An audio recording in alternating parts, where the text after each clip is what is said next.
നിങ്ങളിപ്പോ കർമ്മയില് ഉണ്ടെന്ന് പറഞ്ഞു, ഞാൻ നിങ്ങളൊന്നും പറയുന്നില്ലല്ലോ. അതെ. കർമ്മയ്ക്കെതിരെ പറഞ്ഞിട്ടിരിക്കും, നിങ്ങൾക്കെതിരെ പറയുന്ന കാര്യം. അപ്പൊ കർമ്മയിൽ സാർ വിശ്വസിക്കുന്നില്ല?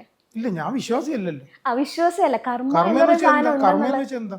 കർമ്മ എന്ന് പറഞ്ഞാൽ നമ്മൾ ചെയ്യുന്ന പ്രവൃത്തിയുടെ അപ്പൊ ഞാനിപ്പോ ഒരു ജോലി ചെയ്യുന്നു, എനിക്ക് സാലറി കിട്ടും, അതാണോ ഉദ്ദേശിച്ചത്? അത് നമ്മൾ കർമ്മം അതാണോ ചെയ്തിട്ട് ഉദ്ദേശിച്ചത്? കിട്ടിയതല്ലേ. അതാണോ ഉദ്ദേശിച്ചത്? അങ്ങനെയാണെങ്കിൽ നമുക്ക് സാലറി തരുന്ന ആളും കൂടെ വിചാരിക്കണ്ടേ? സാലറി തന്നില്ലെങ്കിൽ കർമ്മം മാത്രമല്ലേ നടക്കുന്നുള്ളൂ.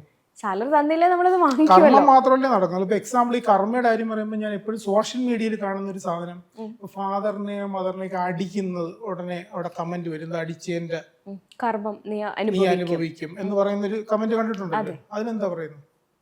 അങ്ങനെ വിശ്വസിക്കുന്നുണ്ടോ? അങ്ങനെ വിശ്വസിക്കുന്നുണ്ട്. അതായത് ഈ അടി കൊണ്ട ഫാദർ അയാളുടെ ഫാദറിനെ അടിച്ചു എന്നല്ലേ അതിന്റെ അർത്ഥം?